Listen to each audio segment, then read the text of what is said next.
So what would be awesome is if you could like contour, shave a couple pounds out of here. I like to call it Day of the Dead makeup. Just paint a skull over my face. Make me look like a young Caitlyn Jenner. Okay. Easiest thing. Thank you. Tonight on Access TV, it's Gotham Comedy Live. Get ready to laugh with Travis House, H. Foley, Gary Anderson, John Bush. This week's host, Michelle Collins. Gotham Comedy Live. All happening right now. Ladies and gentlemen, Michelle Collins.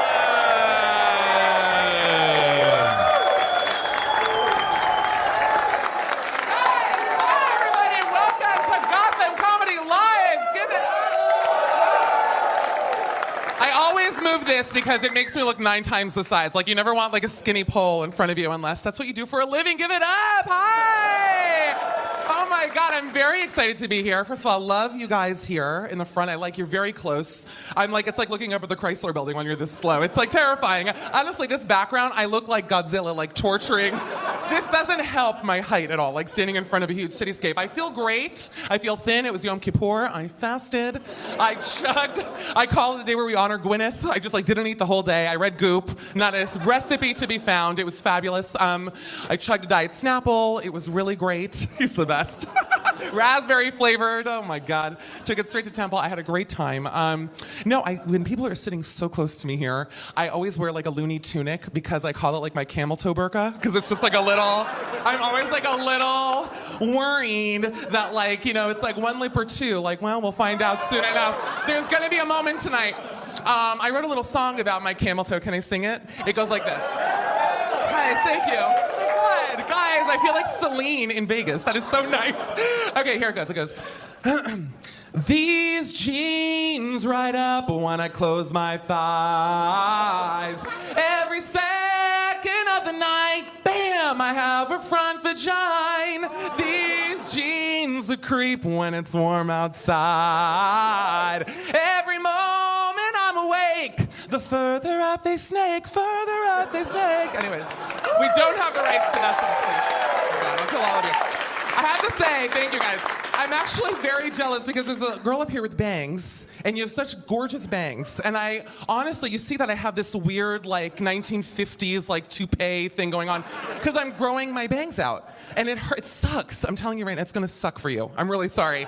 It sucks. It takes 9 years. And I loved my bangs. I always said that I really wanted to look Asian. That was my thing when I had them. I was like, I had the liner, I had the bangs, and I wanted to look Asian so I could get a Jewish husband. I was like, this is the one way. She knows what I mean, girl. You know you did it some Jews, girl. They follow you, girl. On Yom Kippur, you should have gone to Temple. You would have been the talk of Yom Kippur. They would have been like, who is that Asian girl? We love her. Anyways, meanwhile, I'm sitting in a corner with my Snapple, crying, camel toe, why won't anyone talk to me? Okay. Hi, but I lead a fun life. It's a fun, fun life. I kind of feel like we're in a TJ Fridays, but in a good way. I feel comfortable here. Thank you. He's adorable. But yeah, it's gonna really suck. One time they cut my bangs too short, and I called it the Fat Von D because it was very a big old. Please, this is my life. This is my life. This girl I love. Let's see, guys. It's been a very interesting couple of years for me, going all the way back to high school, I like to say. First of all, it's only a couple years back. I don't like to talk about it. Back in the 70s. I look very, they always say face or figure. I'm like, well, my shit is all face because I look young, but y'all know down here, it's like Jessica Tandy from the neck down. It's horrifying. Gentlemen. And by the way, if you see lines, I am wearing Spanx. You get lines, ladies know, from the Spanx. So sometimes I'm like, God, I look so thin. And then I'll see a picture of myself from behind and it looks like someone pushed an inner tube under my arms. I'm like, what the fuck is going on here? I want them to make it like speed skating Spanx where all the fat just comes out right at the face, but then my body is a size 2. But I have a big glowing face. Anyways, so back when I was in high school, I came up with a genius idea to, well, first, I wanted to be athletic. And so that's hilarious. And so I was like, well, what sport? Okay, basketball, never going to happen. I'm very delicate, sir. I know you're not thinking that. It's true, I am. And I figured, okay, I'll join shot put and discus because that's for kind of broad, strong girls. And it was great because I was the skinniest girl on the team. So I was running the fastest mile. But then they make you throw a metal frisbee. And I'm like, this is no fun. Oh, side note, did you guys hit any traffic from the Pope? Did you guys really? Were you with him? She was like, girl, yes. You saw, what happened? You saw him from your apartment building? Was he at like D'Agostino's? Just like buying stuff there? That's hysterical. I'm screaming right now. I'm so excited. The only thing I'm more excited about than the Pope is Pizza Rat. I love Pizza Rat. I love Pizza Rat so much. Honestly, I'll tell you right now, I love the Pope. I'm a Jewish girl, but I love the Pope. I really do, genuinely. But I would not line up for the Pope. If someone told me that Pizza Rat was driving in a little Jeep down Fifth Avenue, I wouldn't be here right now. I'd be like, y'all, I'm sleeping out for Pizza Rat. Okay, I love that rat. Y'all, he loves him some pizza. I don't know if you saw him. He's dragging that big old slice down the steps. I was like, this rat is so crazy. He loves pizza. It is so stupid. And then he didn't even get the pizza. I'm like, Pizza Rat, you so stupid. You drag that whole slice down and you didn't even eat it? I love Pizza Rat. He's so funny. Also, not a coincidence, by the way, that tomorrow is the 20th anniversary of O.J. Simpson's, I think, the verdict. And, right, is he here? Oh, fuck me. I just feel like a black glove raising the air. I'm like, gotta run. Hashtag Pizza Rat. Love you guys. Bye. No, but it's the 20th anniversary of OJ, and it's no coincidence that the Pope is driving around in a white SUV. Hashtag Illuminati, you guys. Check it out on Twitter. What's that about? I'm like, you know, I love an Illuminati conspiracy. I'm like this guy, wait, he's really into it. Hold on now. Is there like a triangle with an eye in your arm? Oh, really? Like tramp stamp? Illuminati tramp stamp? I want to know. Do you have one? Okay, so what if Beyonce was here and she was like, I'm not laughing, like she's not laughing because she's a part of the Illuminati. Everybody get into it. Beyonce's a part of it. I might be a part of it. Hashtag Pizza Rat. I don't know. I'm just so much to think about. No, but going back to high school, so I decided, by the way, you're adorable. I don't know where you came from. Hashtag Pizza Rat. I would also line up for you, sir. You're adorable. Okay, I'll make this quick. So in high school, I decided, thanks to my best gay friend, Katari, who was so great, he was like, you know what? It was homecoming time.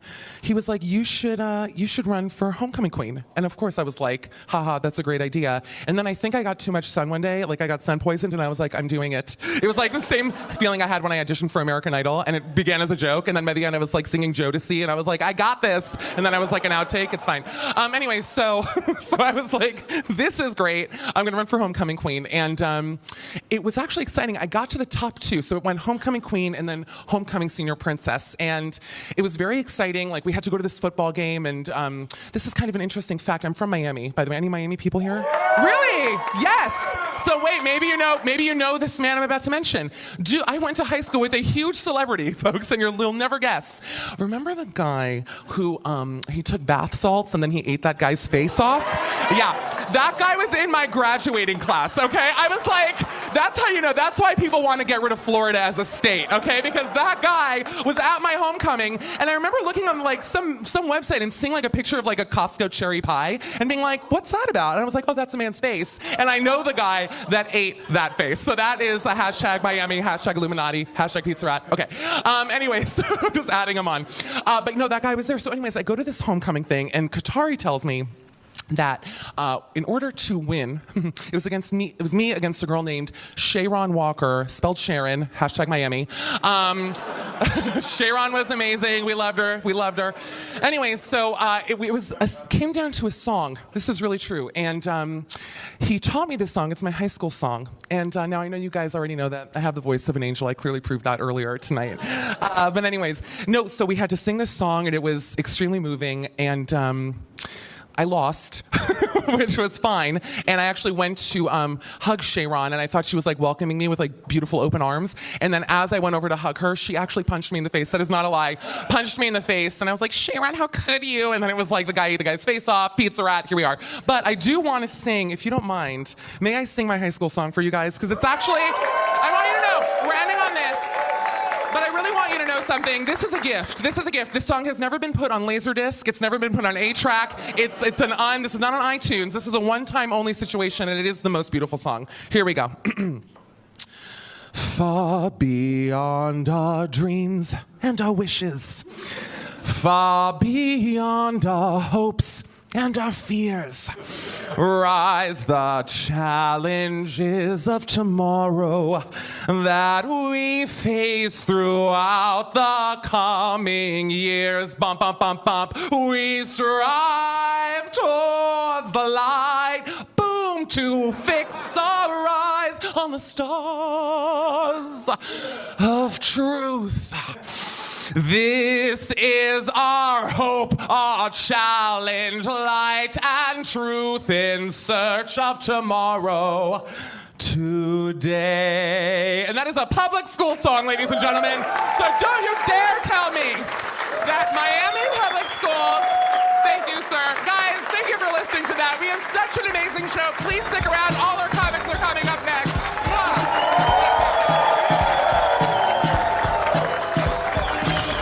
Stay tuned for more laughs on Access TV, live from the Gotham Comedy Club in New York City.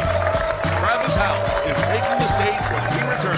And stick around later tonight for Michelle Collins when she takes the stage.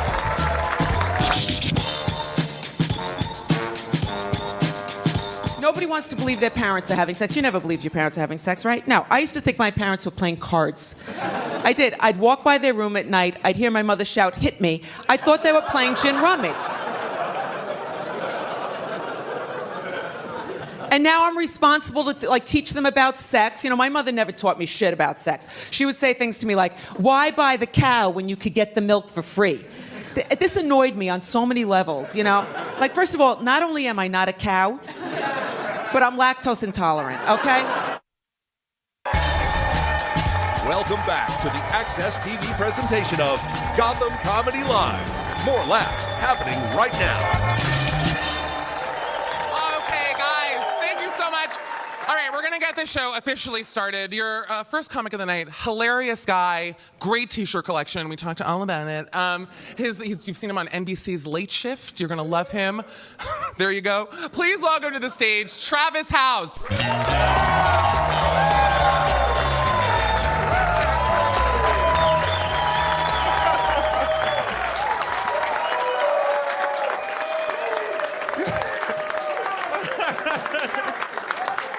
Man, cool, man. I like you guys already, man. All right. Hey, I had to walk away from the dumbest conversation I have ever been a part of today. This girl saw my tattoos and she said, "Oh my God, I like your tattoos. What do they symbolize?" So I said, "You know, I'm a vet." And she goes, "Oh my God, I love puppies."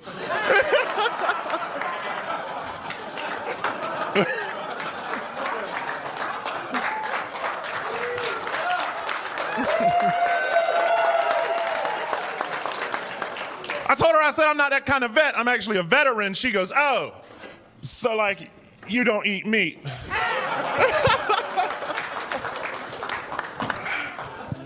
So I spent 4 years in the Marine Corps Infantry, United States Marine Corps. Right, thank you. Thank you. Thank you.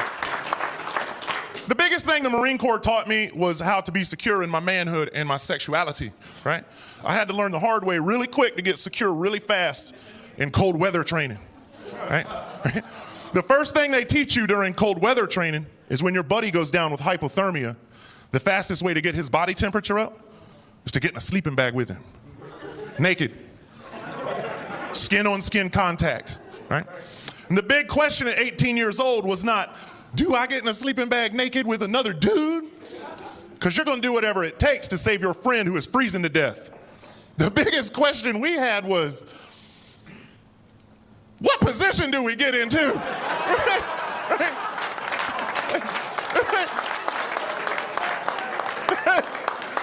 Big man, do we go face to face and mash our castle towers, right? Sir, do we go buns to buns? Am I the big spoon or you the little spoon? Like, how are we doing this? You certainly didn't go in head first. Well, the Navy does, but that's a whole nother story. That's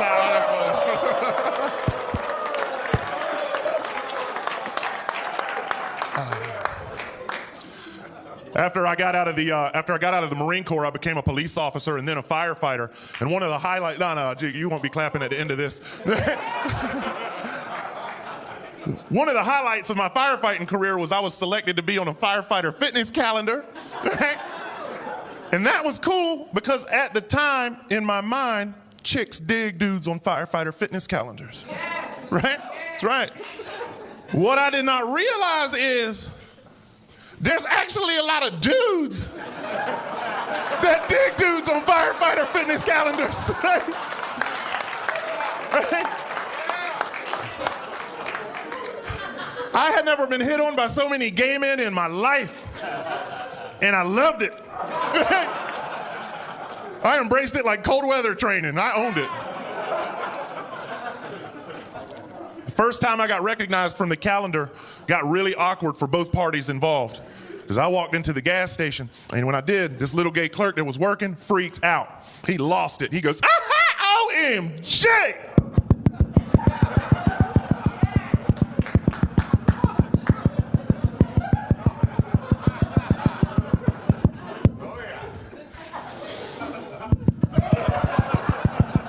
He goes, you're Mr. August, right? And me being the modest man that I am, I was like, yeah, you know, how'd you guess, right? He goes, because you're pinned on my headboard, mister. Oh, what do you say to that? I'll tell you what I said. I said, hey, you think I can get a free Slurpee?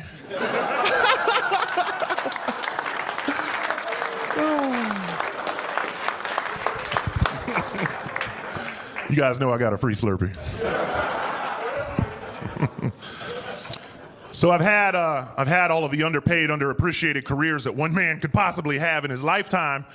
And just to make sure I did not leave anything out, I married a school teacher. Right? We are poor as shit, man. It's like we took an oath. It's like we took an oath of poverty, right? Right?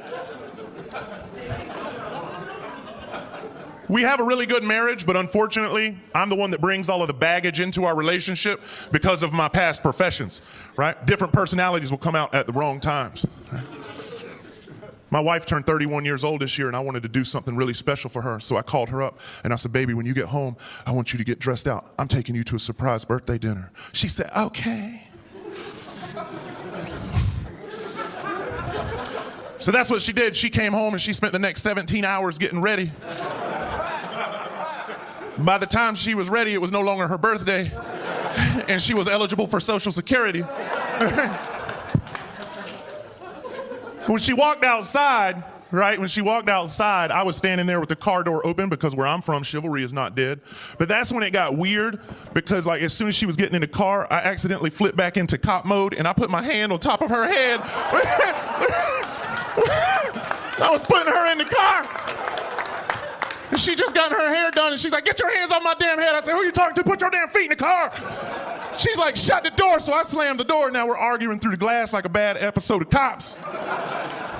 She's like, where are you taking me? I said, girl, I'm taking you downtown.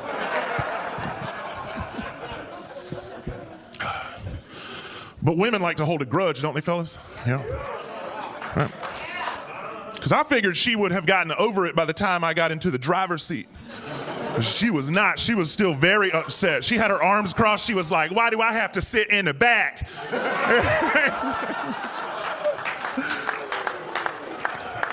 So I went back into cop mode. I'm like, hey, maybe you should exercise your right to remain silent. And she goes, oh, you mean like I do in the bedroom? Ooh. Yeah, my wife has those comebacks that you don't come back from.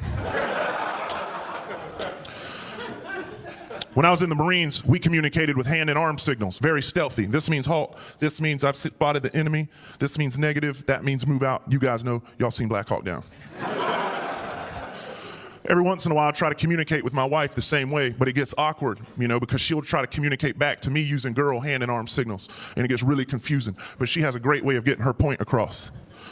We were shopping in the mall 2 anniversaries ago. I spotted a necklace that I thought she might like. And there were a lot of people around, so I didn't want them in our financial business, so I went stealth mode. I said, you know, halt. And she stopped. And I told her, come here, and she came here. And then, you know, fellas, jewelry is the enemy, so I spotted the enemy. I was like, and that's when it got weird. She goes, oh.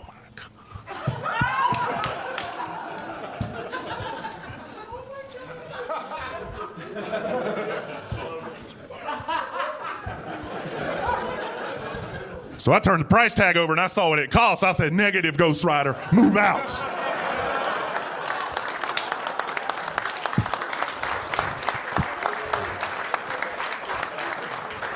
You guys have been great. Thank you so much. I'm Travis House. Thank you so much. Stay tuned for more laughs on Access TV, live from the Gotham Comedy Club in New York City. H. Foley is taking the stage when we return.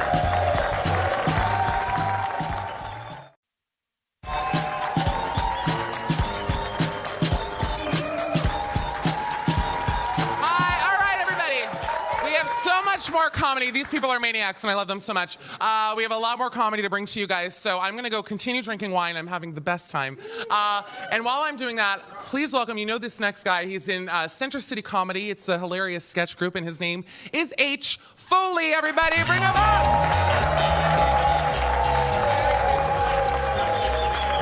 Thank you. Thank you, thank you, thank you. That's nice. That's nice. Thank you. My God, that is so sweet, guys. Thank you so much. It is good to be here tonight. I got my skinny jeans on. 42 loose fit. No big deal. I'm trying. I try to look cool as a New York City comedian. You know, I get the sneaks, the jeans. No matter what I wear, I end up looking like a lesbian poker player. It's not a good look. Not a good look. I hear people after the show, they're like, she was funny. She was good. Like what she did there. That was good. That was good. That was good. I started out doing comedy in Philadelphia. I've been up here for a few years. Thank you, Philly. I used to live in New York, though, for like 10 years before I did comedy. But back then I was really into, not web design, what's it called?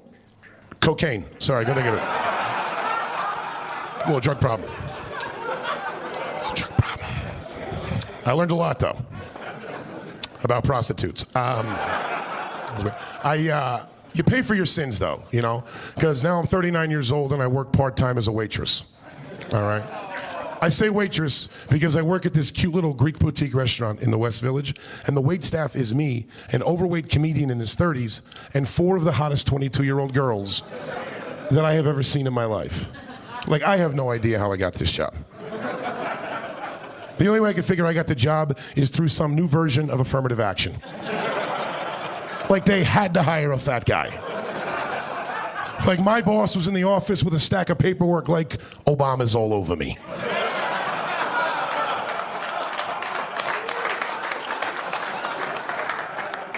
We don't get a fat guy in here, they gotta close this down, all right? Get out there and find somebody. I just happened to be standing outside that day looking in the window with an ice cream cone like, ugh. What's up, you guys hiring? And typical guy, when I got the job, I thought it was gonna be awesome. You know, working with a bunch of beautiful women every day, let the personality work on them a little bit. What's that gonna lead to? Extreme disappointment for me, all right? That's what it led to. Because I was working there for like 2 weeks, and one of these girls would come up to me every day and be all excited and be like, Henry, oh my God, it is so fun working with you. You know, we're becoming like really good friends. No, like really good friends. Like, you know what it's like? We were all talking, and it's just like you're one of the girls. This was the face right here. It's like, all right, cool, one of the girls. Here we go. Okay. When this girl said this to me, I could literally feel my penis shrink up a little bit, unzip my zipper, step out of my jeans, put his backpack on, and walk outside and get in a cab. All right? Swear to God. Swear to God. And it just looked back at me like, well, you're never gonna need me again. Good luck with the job, fatso. The weird thing is, though, is after working there for a little while, me and these girls have become like really good friends. No, they're like my besties, okay? Like, I swear to God, it's unbelievable. The problem is, I am getting way too involved in their 22-year-old lives. All right, I have no idea where my 39-year-old life ends and their beautiful, hopeful 22-year-old life begins. All right, we're getting mani-pedis together. All right, the worst is, we go to brunch together every Sunday. Yeah, oh, who does brunch? Phenomenal. Phenomenal. Ladies, thank you for inventing brunch, by the way. It's delicious. Champagne, orange juice, mimosas, love them. Takes like 18 to get fucked up, but still they're really good. You really have to work hard at embarrassing yourself at brunch. It's either 18 mimosas or 45 pancakes.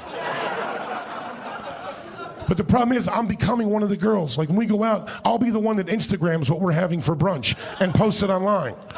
I'm taking a picture of what we're having. I post it on Facebook, have a cute little caption. Over here at Gramercy Park with the ladies. Having the most delicious challah French toast. I don't know what they put in this maple butter, but it must be methamphetamine. YOLO. Yelling at me for saying that? It's crazy. The worst part is hanging out with them. Going out to a club with a bunch of beautiful women is very difficult. All right? What's that, brother? Who gets more pussy than me? All right. Are you their pimp? Is that guy?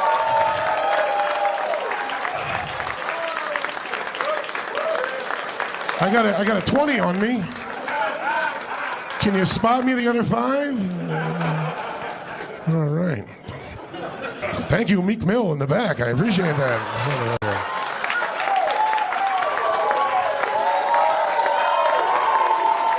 It's live TV, baby. It's how you do it, live TV. So anyway, that's right. Where was I? Oh yeah, brunch. I forgot. We were having brunch. Now, you go to a club with a bunch of hot chicks and you look like me. The point is, guys will hit on these girls right in front of you. Like I'm not even there. And I'm standing in the corner like, whoa, whoa, whoa. I could be somebody's boyfriend. All right, cousin, how about that? Is that better? Fucking assholes. Creepy uncle just got out of prison. Either way, it's emasculating. And I've never been a jealous kind of guy, but I literally find myself just trying to cock block the shit out of these dudes. Oh yeah, baby, I'm that girl. All right? I'm that girl. Not on my watch, sister. Not happening. All right, I don't think so. I'm that girl that ruins the night out for all the other girls in the group. All right? Because I don't know how to handle myself. I'm drunk the second we get into the bar. I got red wine stains in my teeth. I'm dancing real bad. I'm complaining. I'm laughing 1 second, bawling my eyes out the next. I got fired from my first waiting tables job when I moved to New York, and I got fired because I got caught by my manager eating off people's plates. I agree, worst way for a grown man to lose his job. All right? But it's not like I walked up to some lady and grabbed her burger and took a bite. It was the back kitchen, there was an appetizer tray, there was a mozzarella stick, no one was around. Do the math, my friend, okay? But I got fired because they had me on surveillance camera doing it. Yeah, and it's that old grainy black and white surveillance footage. So I look like Babe Ruth stealing a mozzarella stick. So I call my parents, right, and I have them both on the phone at the same time. And I'm like, guys, look, I got fired. I don't want to talk about it, but I'm going to need help with the rent this month. My mother would not let it go. She's like, what? Who would fire you? You're such a good boy. Well, I would never fire you. What happened? You tell me right now what happened. I am going to send these people an email. This is ridiculous. And I'm like, Mom, I was eating off people's plates.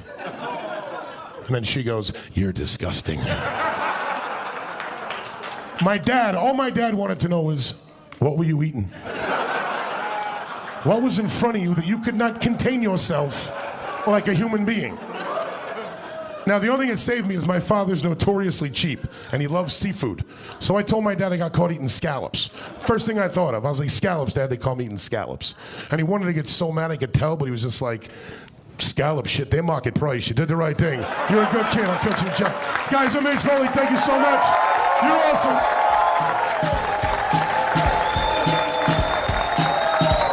Stay tuned for more laughs on Access TV. Live from the Gotham Comedy Club in New York City. Gary Anderson is taking the stage when we return.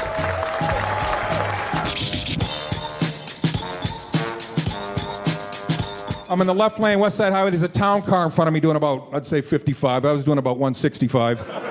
I was so fucked up I had both my feet on the gas pedal. I didn't even know forgot there was a brake in the car. I get an inch from this car and I flash the lights, telling them I see the 2 blue cop lights in the back window. And this is why I love New York. This is what the cop says over the speaker. That's right, asshole, pull over. And I'm legally drunk. I'm like, I'm going to jail. There's no fucking doubt about this, you know? And you know what? I didn't even get a ticket. I got out of the ticket. And they even made me blow into that thing. What do you call that? No, the head of his dick. And yeah. Welcome back to the Access TV presentation of Gotham Comedy Live. More laughs happening right now. To keep the show moving with all these hilarious people, coming up next, this gentleman is very handsome, ladies. I want you to all get ready for him. Woo! Single ladies. Okay. He is all the way from San Francisco, which means he flew Virgin America. This guy knows.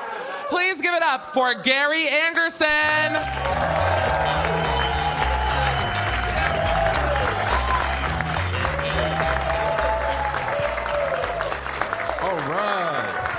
All right. Thank you, guys. Feels like a home game. Appreciate it. Nice. I had a situation recently. Had to buy a pregnancy test. And pregnancy tests are weird as hell to me, mostly because they're 99% accurate, but they come in packs of two, like a fucking Twix bar. It's 99% accurate. Why do we need two of the exact same thing? You know, so this girl, she takes the first test, and that test comes back negative, and I'm really excited about that. But for some reason, she picks up the second test, and I knocked that shit out of her hands. I was like, no, I think we're good. We got the results we're seeking. Let's hit the club or something. Turn up. But she was like, no, I'm not gonna save a pregnancy test. That's weird. Who does that? I'm gonna take it. So she takes the second test, and really strange, true story, that test comes back positive, and she is freaking the fuck out. She's like, oh my God, like, what do we do now? And I'm like, what do you mean, what do we do now? We fucking buy more tests. Shit's gonna turn into a best out of 7 NBA Finals series. Like, no, yes, no, yes, no, fucking I win. Give me my trophy. I like to thank God. He's always been there for me. I like to thank my teammates. We got great camaraderie, great chemistry. We studied a lot of film, and I know we split those first 2 tests. Y'all thought we was gonna lose because we lost home field advantage, but we persevered. We defied the odds. We came back, won game 6. This one's for the fans. You guys are the best fans. And I know there's some people out there trying to hate on this 3-peat, but a dynasty's a dynasty. You gotta respect that. Good. Man. I don't have any kids though. I got a huge family. I don't know if I want kids, so I have a huge family. A lot of nieces and nephews. Have no shame in asking for shit. Anything. Anything. Like one of my nephews asked me if he could have my laptop. But he asked me if he could have my laptop when I die. And I'm like, what kind of request is that? Like, do you know how computers work? Do you know how death works? Like, I plan on being here a minute. You know, like I'm a 30-year-old, fit, non-smoker, non-rapper. I live in an up-and-coming neighborhood. I ate a fucking kale salad today. I plan on being here a minute. You don't think that I'm gonna outlive a 2011 refurbished MacBook Pro with no spacebar? The spacebar don't even work. But he's from the hood, so like all he knows is hood. And he was like, Uncle, but what if you get shot? And I'm like, why are you so excited? But you're right, I could get shot, I could. But I am exiting that 15 to 34 age range where homicide is the leading cause of death amongst black males. You, sir, are entering it. So let me get that Xbox.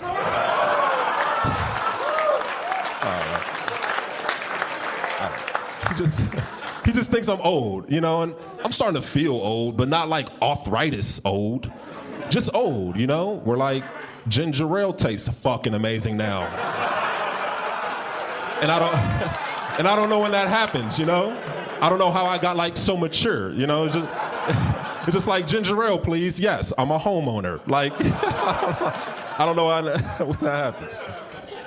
I don't know. Man, this is great. This is fun. Moved to New York recently. I don't know what you guys like to do on your free time, but I like to judge people. That's what I'm into. I'm right at home, I know. I judge people based on their cell phone situation. Like whenever somebody sends me a screenshot, I never focus on the picture. I only focus on that status bar at the top, you know? Like, my boy sent me a screenshot of a text convo he was having with his girl trying to get relationship advice, and he calls me up. He's like, okay, so you see what she wrote, so what do you think? And I was like, I think that your battery is at 2% right now. You all focused on love, you need to charge your phone. I see that your signal strength is weak, and I see that you have an alarm clock set on your phone. Like, why do you have an alarm? You don't have a job. What the fuck are you waking up for? And I see that you took this screenshot 25 minutes ago, which means that you sent this to 5 other people before you sent it to me, and that's fucked up because I thought we had a much better friendship than that. You seek my advice first or not at all. I don't like you or the situation. I hate you, and I hope your girl cheats on you, and she probably is cheating on you because I saw her 2 weeks ago and her cell phone screen was cracked, which means that bitch likes to party. She is definitely down to get the dick, and she's not eligible for an upgrade. Thoughts. Well, my thoughts. All right, whatever. Whatever. Yeah, right. I don't take social media seriously, like at all. Like, I like to have fun. Like, I like to have fun on Facebook. Like, this is what I like to do on Facebook. And I recommend you guys try it as well. This is what I'll do. What I'll do is I'll post a status, right? And the status will be loving, caring, uplifting. It'll get a ton of likes, tons of likes. And then I'll go back and I'll edit the status to some racist, misogynistic shit. But I'll keep the likes, because they don't take those likes away. So you'll click on my page and it'll be like, yeah, after I fuck these white bitches, I make them put on a Ray Rice jersey and get in the kitchen where they belong and cook me some grits, eggs, bacon, and biscuits. 784 likes. With comments too, comments like, you inspire me. I'm like, yeah, I know. I'm so proud of you, son. Thanks, Ma. Love you too. That's just my idea of fun. I'm G Cornbread on social media. If you guys want to follow me, that'd be awesome. Aside from that, I've had a great time, and I have a good night. Thank you very much.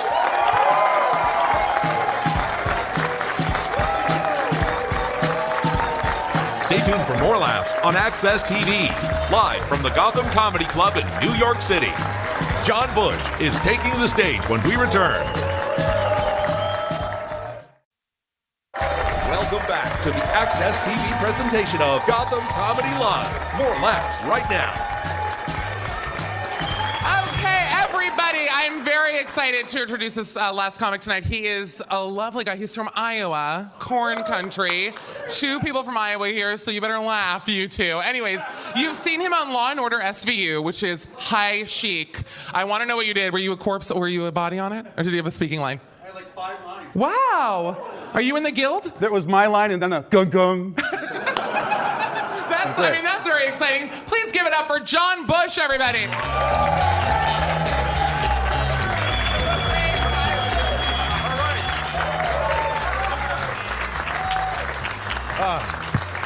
Hi.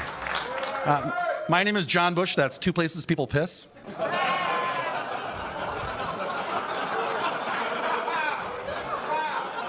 My wife and I just celebrated 4 years of marriage, which is really exciting. Yeah.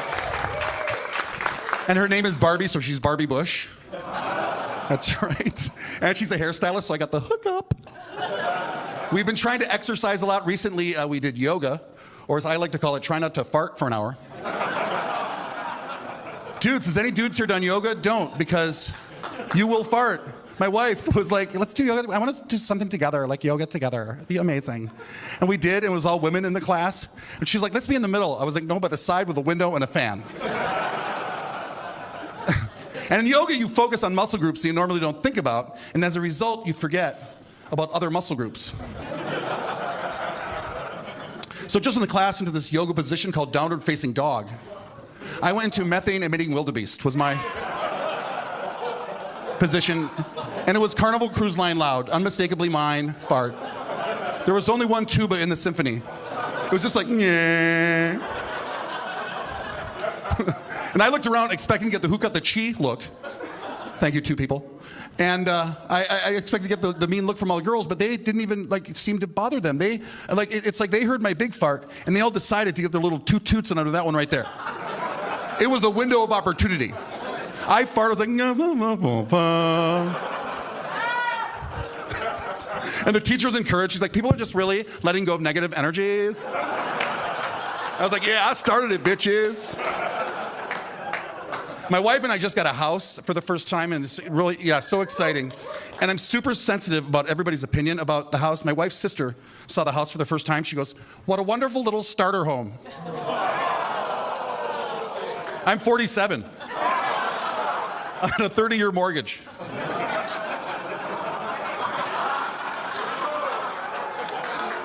My next house is hospice. Speaking of which, the other night I was actually feeling my chest and I felt a lump, and I went to the doctor the next day and he said, well, you should have it looked at. And I said, I'm here. And I had to get a mammogram. God bless you women what you go through, because dudes, it's a giant vice grip for your boob. And they don't care about comfort, do they, ladies? They don't. It's a giant vice grip. And you know how in life, as you get older, you find words come out of your mouth that you never thought you would say. And I said to the woman running the machine, I go, you're not putting my tit in there. And 2.7 seconds later, my nipple was out here. I had a dorsal tit. And then the machine lets go and it stays that way. It felt like a douchebag. Like, oh, let's go swimming. Well, turned out to be nothing, folks. Just some random gelatinous mass, which is how I feel about myself anyway. And my wife can never lord over me that I've never had any typically female procedures. So I had them also run a pap smear. Okay, the other night I told that joke, and a woman in the front row, blonde, sitting right there, goes, that's not real.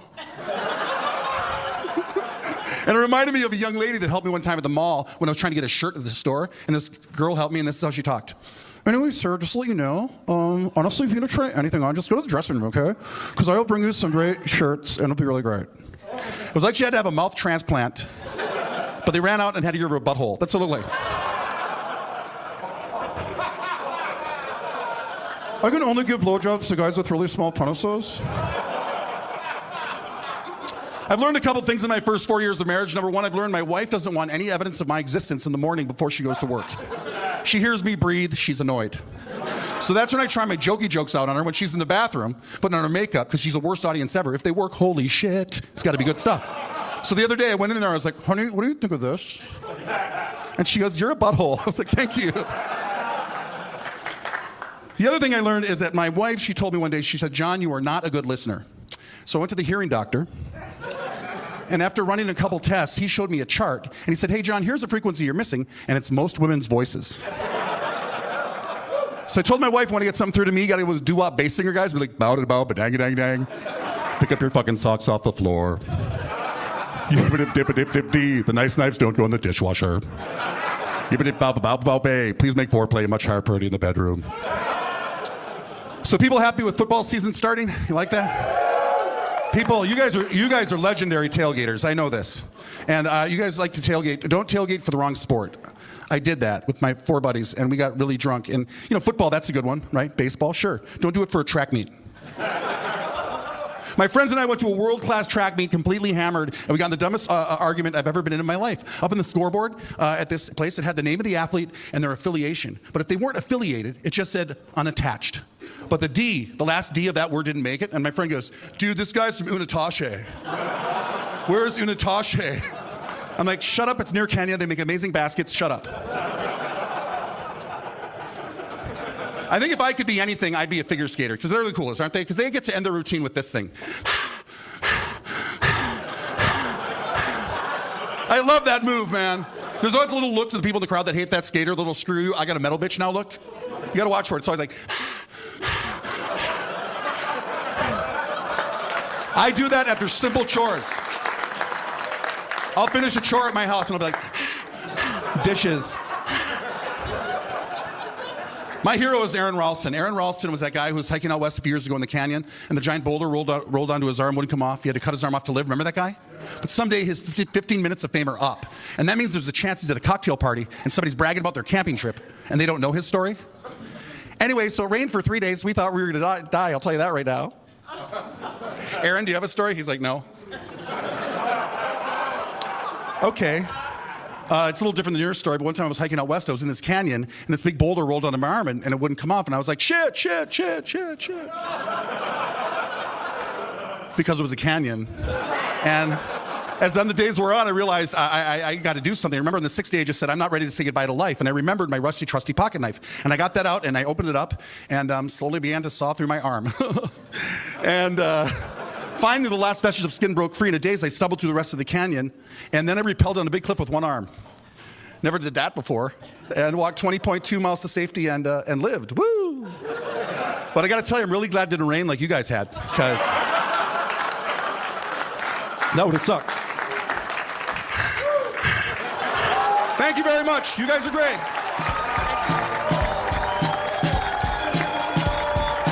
Stay tuned for more laughs on Access TV, live from the Gotham Comedy Club in New York City. Michelle Collins is taking the stage when we return. Okay, guys, first of all, the show's been amazingly funny and hilarious. So good. I'm having the best time. I want to tell you a quick funny thing. I just moved back to New York. I lived in New York for many years, but then I made the mistake of moving to LA. And then I left LA when I realized the only job openings were for Uber drivers. And I was like, that's not going to work. So I came back to New York but in my Mercury being like, beep, beep, I'm back. Anyways, if anyone needs a ride, $4, pretty cheap. But I remember when I lived in New York many years ago, why I really missed it were the artists. There were great artists here. And one time I was bitten by a rabid dog. We'll save that story for another night. Bring the wine. I was bitten by a rabid dog, and I went to the hospital, and I heard the craziest thing that I've ever said, and I want to share it with you. I walk into, this was St. Vincent's, no longer a hospital, but it's fine. It was too haunted. They were like, we got to shut it down. It's too haunted. But anyways, I went to St. Vincent's, and there was a woman named Sheila there. And Sheila was out of her mind, and the doctors were like, Sheila, come on. She didn't want to lay down, and they were like, Sheila, lay down on the gurney, Sheila. And she looked at them, and she said the craziest thing I've ever heard in my life. She said, I'm going to rent space in your head all night, bitch. To the doctors. And I was like, that's why I want to come back to New York. Because even the crackheads are poets here, okay, people? This is a wonderful town, and we are very blessed to live here and be here tonight. And on that note, I would like to bring up our hilarious comics. Come on to the stage, guys. So great, so handsome, so wonderful, hilarious. Okay, guys, you had a good time today? Okay, Travis House, H. Foley, Gary Anderson, John Bush. Guys, thank you so much. Great job. I love how I have my arm. I'm like,